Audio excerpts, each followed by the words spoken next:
안녕하십니까. 부동산 읽어주는 남자 부통령입니다. 제가 최근에 코로나를 걸려가지고 지금 코로나를 치료 중에 있습니다.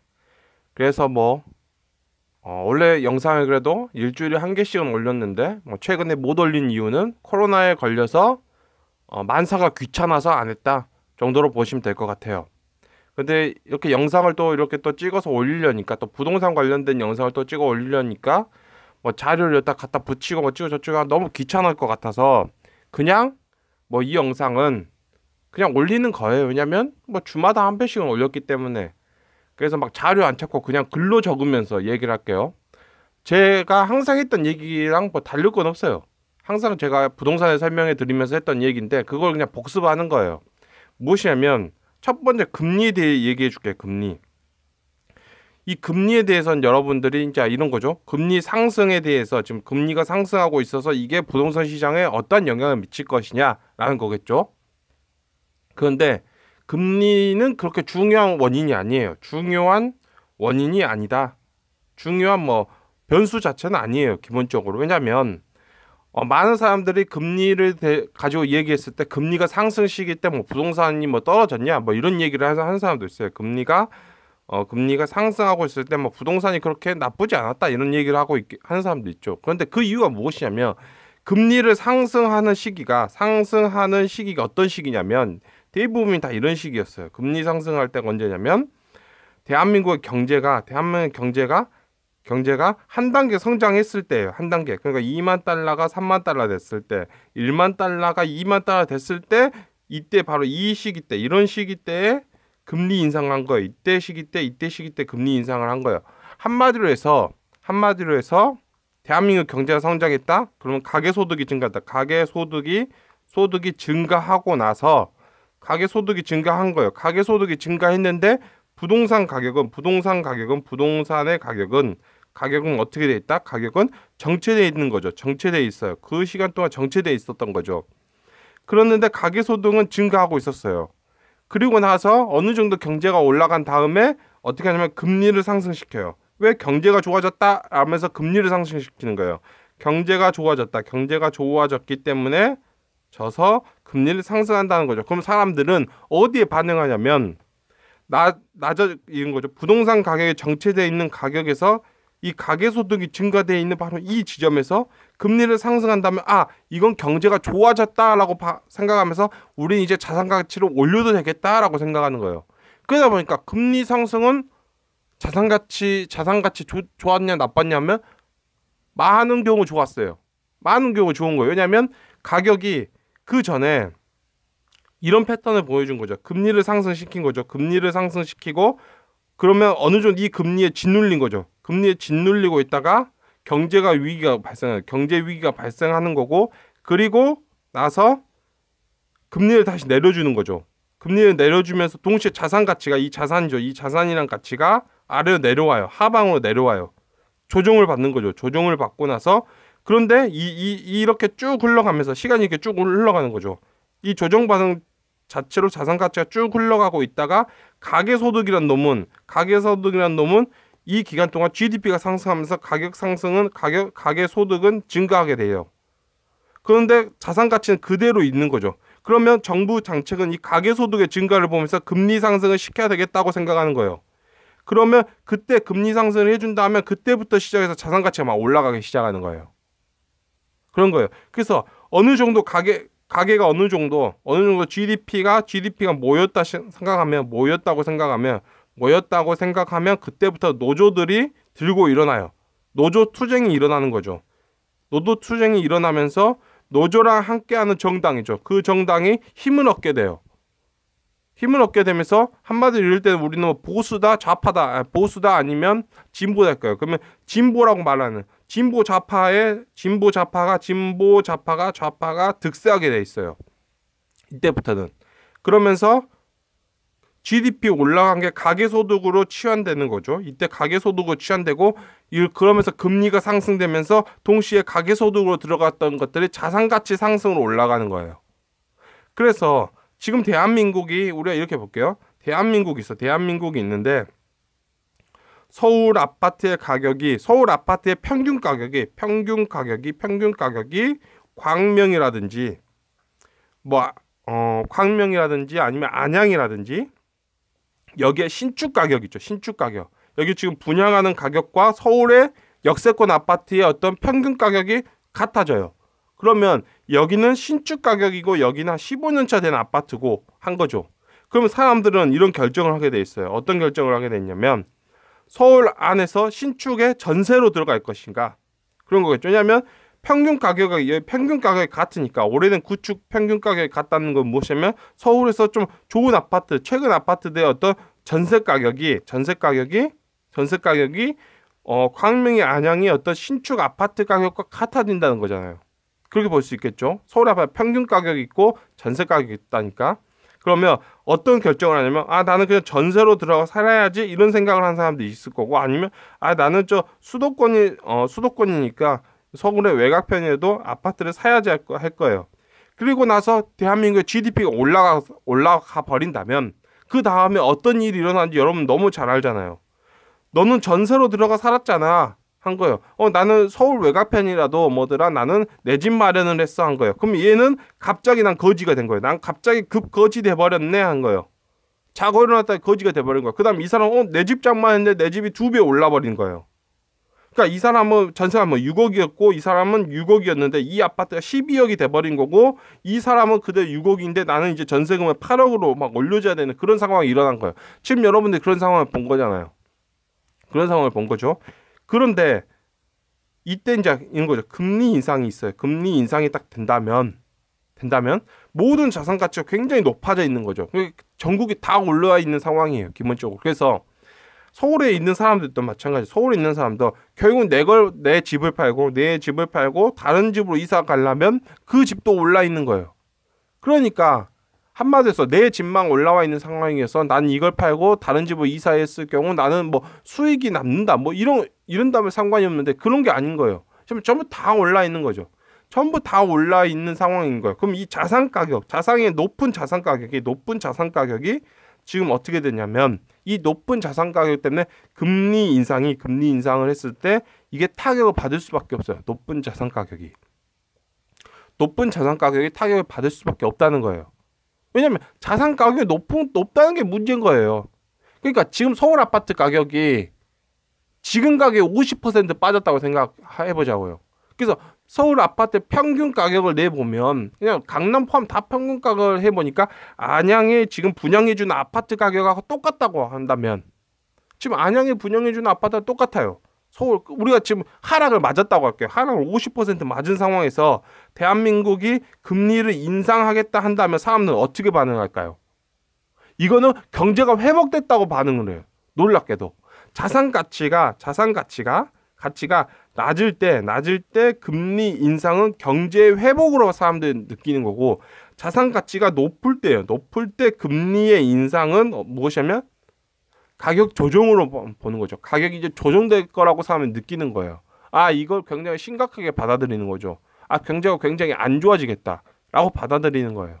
자산 가치가 굉장히 위험해지겠다라고 받아들이는 거죠. 그래서 주식 시장도 마찬가지예요. 지금 대한민국의 주식이 대한민국의 어떤 코스피가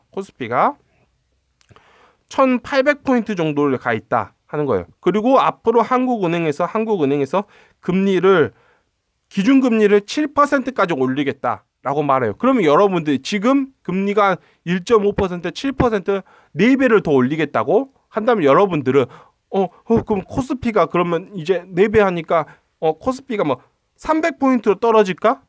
이런 생각할까? 아니에요. 놀랍게도 한국은행이 기준금리 7%를 올리겠다면 사람들이 어떻게 받냐면 경제가 너무 좋다고 받아들인 거예요.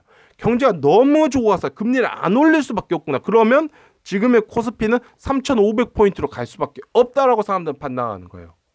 그러면서 미칠 듯이 사람들이 주식을 사기 시작해요. 중요한 건 무엇이죠? 자산 가치예요. 자, 여러분들 생각해서 지금의 어떤 삼성전자가 있어요. 삼성전자가 있는데 68,000원이라고 할게요. 68,000원이에요. 그런데 북한이 있어요. 북한이 잘못 버튼을 눌러가지고 63빌딩을 폭격해버려요. 깜짝 놀란 거예요. 북한도 깜짝 놀라. 이거 실수다. 이거 진짜 실수한 거예요. 그런데 이 사건이 터지니까 러시아와 우크라이나처럼 대한민국에서도 이 한반도에서 전쟁이 터지구나 라는 거예요. 아, 러시아가 이렇게 북한을 조종해서 전쟁을 일으키려 하구나 라고 판단하는 거예요. 그러면 어떻게 되죠? 삼성전자 10,000원까지 떨어지는 거예요. 6분의 1 토막이 나는 거예요. 10,000원 모든 사람이 다 던지고 나가버리는 거예요. 그렇다 칠게요. 그런 거예요. 그런데 그 상황이 일어난 거죠. 그래서 막 수습하고 뭐 어찌고 저찌고 막 하는 거예요. 그래서 막 금리를 막 낮추는 거죠. 금리를 낮추는 거예요. 막 부동산 가격이 막 4분의 1도 막 서울 아파트 가격이 2억까지 떨어진 거예요. 2억이요. 서울 아파트가 2억이요. 63빌딩이 폭격됐다고 지금 생각하자. 63빌딩 폭격돼서 불바다가 일어나고 다 패닉에 빠져버린 거예요. 삼성전자 10,000원 떨어지고 서울 아파트 2억을 떨어져. 그래갖고 막 여기서 막 1년 동안 막 지금 막 평양 왔다 갔다 하고 유엔 들어오고 미국 들어오고 일본에서도 막 오는 거고 막 시진핑 일본의 뭐다 총리 러시아 뭐 프랑스 영국 다 지금 다 모이고 있으면 서울에서 모이기로 했단 말 지금 이런 얘기가 늘린 거예요. 그러면 자산 가치가 이렇게 폭락하겠죠. 그런데 막 그런 얘기를 하고 있다가 뭐 이렇게 합의문이 막 나오고 뭐 어찌고 하는 거예요. 그리고 나서 합의문이 나왔어요. 그리고 한 1년이 지났어요. 1년이 지났어요. 그래서 대한민국 금리가 1%인데 1년이 지났어요. 이런 사건이 터지고 뭐 어때 합의문 만들고 1년이 지났어 1%인데 한국은행에서 이걸 5%까지 끌어올리겠다고 말해요. 그러면 여러분들은 뭐라고 판단했어? 그러면 서울 아파트 가격이 이제 4천만 원 되는 거야? 이렇게 생각할 거예요? 전혀 그렇게 생각 안 하죠. 왜냐하면 금리를 끌어올린다. 이때는 금리를 끌어올렸다는 거는 북한과 대한민국의 이 전쟁이라는 건 없었고 이게 실수였다. 그럼 이런 것들은 공동 합의문을 통해서 더 이상 이런 일은 일어나지 않도록 방지 대책을 세우겠다는 게 만들어진 상황에서 금리를 끌어올린다는 건 경제가 굉장히 좋아졌다는 거예요. 왜냐하면 환율 효과 때문에 환율이 막 2,000원, 3,000원 가버려서 대한민국 물건이 전 세계적으로 봤을 때 막 미국에 만든 가격이 막 3분의 1이에요. 그러니까 아이폰이 막 100만 원에 파는데 대한민국 막 30만 원에 팔고 있는 거예요. 막 똑같은 거 성능의 기종을. 막 그런 다음에 대한민국 경제가 막 올라가겠죠. 막 그렇게 되면. 그러면 어떤 사람들은 어떻게 판단하냐면 서울 아파트는 다 12억을 가겠구나 라고 판단하고 삼성전자는 6만 원에 가겠구나 판단하면서 사람들은 미치듯 달려가는 거예요. 이 금리가 오르든 말든 상관이 없어요. 그때는. 그러니까 가격이 굉장히 중요하다는 거예요. 금리는 가격에 따라 움직인다는 거예요. 가격에 따라서. 금리를 사람들이 금리에 대한 반응은 무엇이다? 가격이다. 가격이 가장 중요하다는 거예요. 가격이 굉장히 중요하다는 거죠. 그런 거죠. 아주 간단한 거예요. 가격이 굉장히 중요하다는 거예요. 자, 우리가 서울 아파트를 18억에 강남이 아닌데 18억에 분양하겠다 한다면 어느 누구도 달려가지 않을까요? 미분양 나고 미계약 나고 그러겠죠. 그런데 특별히 이거는 그냥 한 명에 한해서 그냥 추첨을 통해서 강남 아파트가 아니라 서울에 있는 역세권 아파트를 강남이 아니에요. 이 아파트를 한 명만 1,000만 원에 하겠다 하면 사람들이 줄 엄청 쓰는 거죠. 1,000만 원에? 1,000만 원이라고 서울 아파트가 1,000만 원에 한 명만 뭐더라 추첨을 통해서 준다고 그러면 대한민국 전부가 다 넣겠죠. 1,000만 원이니까 가격이 1,000만 원. 그런데 대한민국 한 명에게 특별히 서울 아파트 18억에 드리겠다 하면 사람들이 줄을 쓸까요? 사람들이 줄을 안 쓰죠.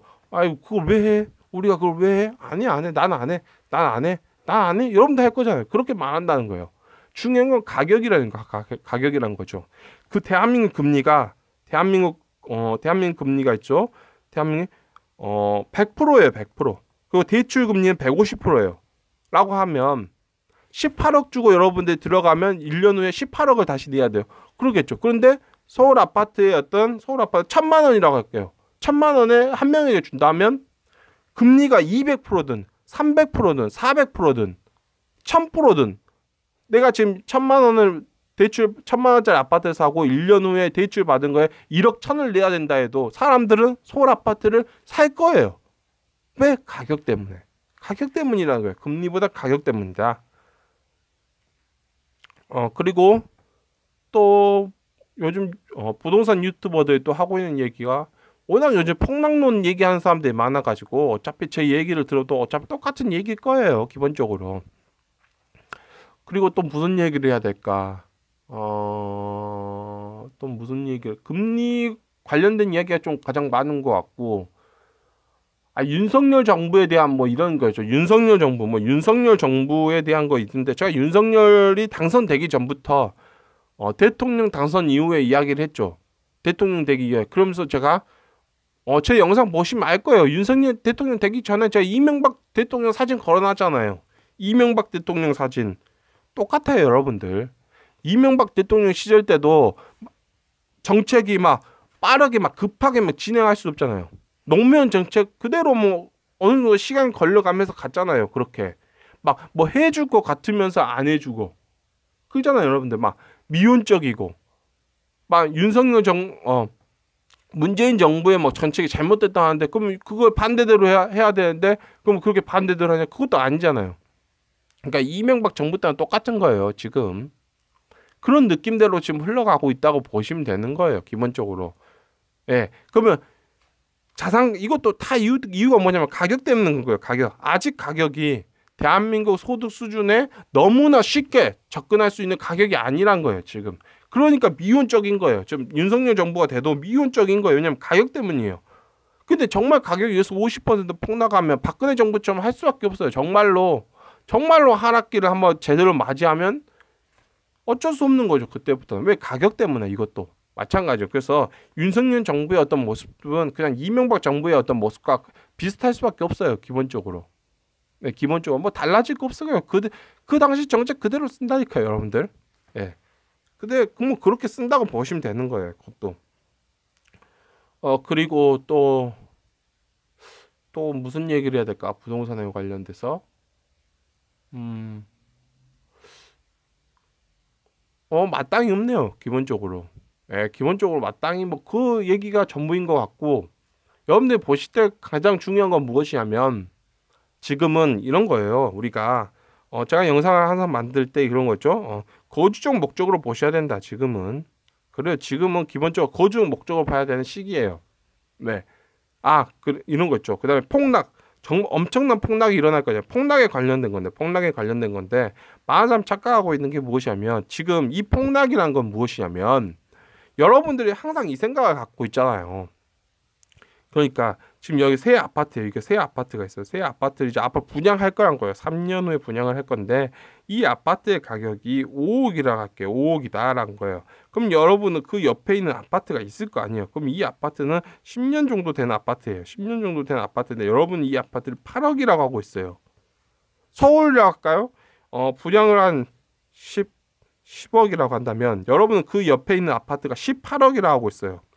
그러면서 여러분들이 그렇게 말하는 이유는 무엇이냐면 이게 정당화되는 이유가 뭐냐면 이게 이제 앞으로 3년 후에 들어갈 때 이 아파트가 광역시에 10억이다. 아니 이 아파트 앞으로 20억이다. 그러니까 지금 이 가격도 싼 거다라고 한 거잖아요. 지금 여러분은 그렇게 말하고 있어요. 근데 그게 아니다가 폭락인 거예요.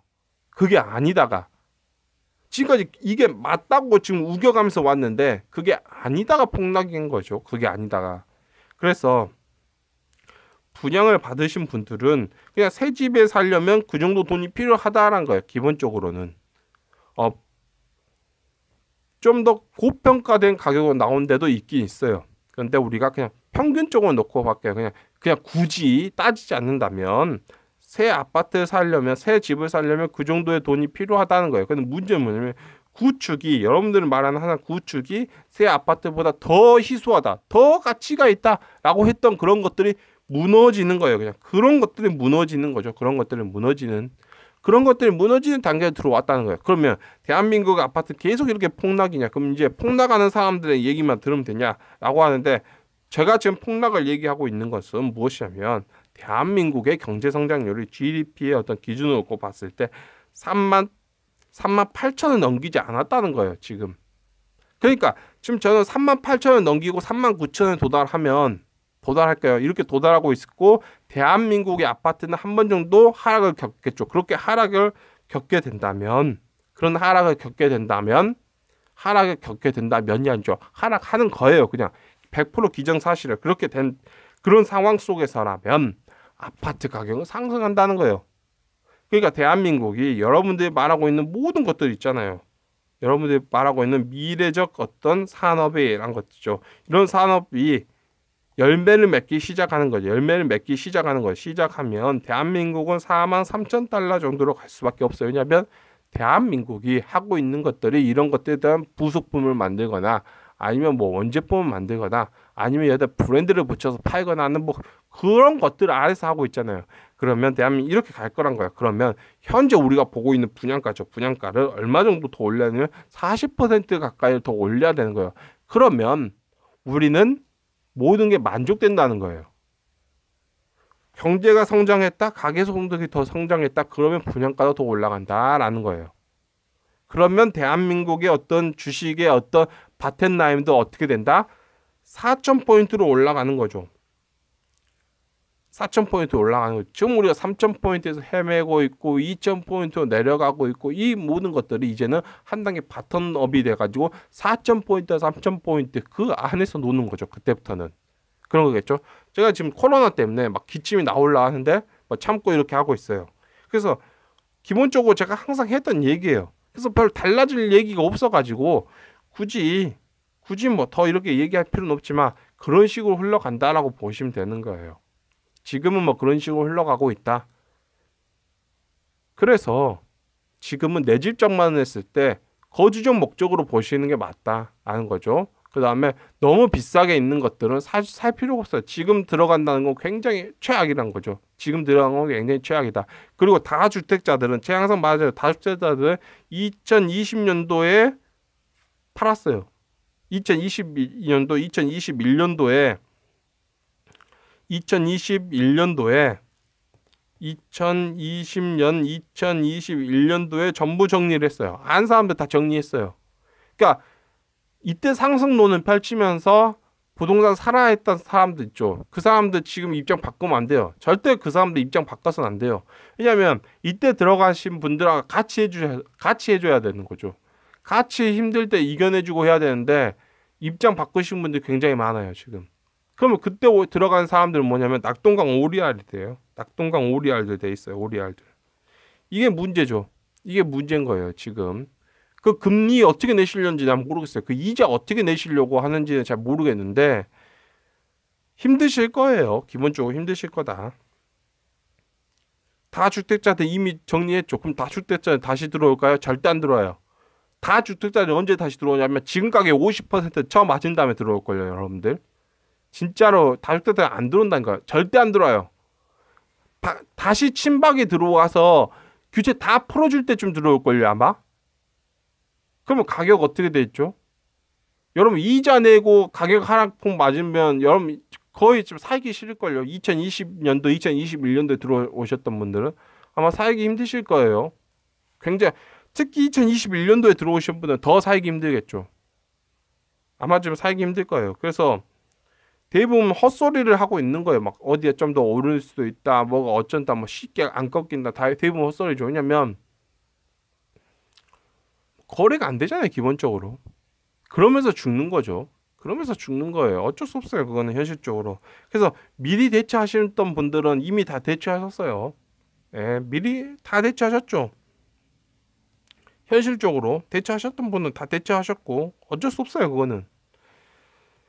뭐 이야기 주저주저 했어요. 오늘 제가 이렇게 얘기한 건 무엇이냐면 기존에 제가 했던 얘기를 그냥 또 한 번 더 한 거죠. 한 이유는 무엇이냐면 그냥 영상을 찍으려고 한 거예요. 사실. 영상을 찍으려고 한 거다. 그래서 거주적 목적으로 보시는 게 맞고 어쨌든 지금 신축 분양이죠. 신축 분양에 들어가셨던 분들은 그래 어쩔 수 없어요. 그것도 여러분들. 왜냐면 정말로 여러분들이 막 이런 거죠. 막 무슨 증권 방송에서 떠들었던 그런 내용들이 열매를 맺기 시작하면 그 가격으로 분양을 못 해줘요. 여러분 정말 광역시 아파트는 제가 항상 광역시 아파트 평균 가격을 한 5억 정도 잡잖아요. 5억 정도 잡잖아요. 5억 정도로. 정말로 좋은 아파트의 어떤 분양가는 5억 정도로 잡는데 대한민국 여기서 43,000달러 넘어간다? 2030년에 뭐 온다? 뭐 43,000이다? 뭐 그렇게 뭐 된다? 뭐 그러잖아요. 그러면 그때는 분양 서울 광역시 아파트 평균 분양가가 8억 정도 걸려요, 여러분들. 8억 잡으셔야 돼요. 그때부터 한 8억 잡으셔야 될 거예요. 8억. 8억대 정도를 잡으셔야 될 거예요. 예, 어쩔 수 없어요. 예, 어쩔 수 없습니다. 그건 어쩔 수 없는 거예요. 8억 정도를 잡으셔야 된다. 자, 그렇게 말씀드리는 거예요. 그래서 그냥 신축의 어떤 분양 받으신 분들은 그냥 거주적이라고 보시면 되는 거예요. 근데 내가 진짜 연끌까지 해서 투자했다 하신 분들 있죠. 그런 사람들은 어쩔 수 없이 던져야 되겠죠. 나 연끌까지 해서 난 도저히 이거 못 버티다 신다면 어쩔 수 없는 거예요. 왜냐면 지금 투자가 아니라 거주기 때문에 어쩔 수 없어요. 그거는 제가 2020년도, 2021년도에 항상 얘기했던 얘기죠. 그 분기점에 얘기를 드릴 수밖에 없는 거죠. 그래서 그런 거다라고 보시면 되는 것 같고 오늘 영상은 뭐 이렇게 마치도록 하겠습니다. 그래서 정말 여기까지 시청하신 분이 있다면 너무나 감사합니다. 예, 지금까지 시청해 주셔서 너무나 감사합니다.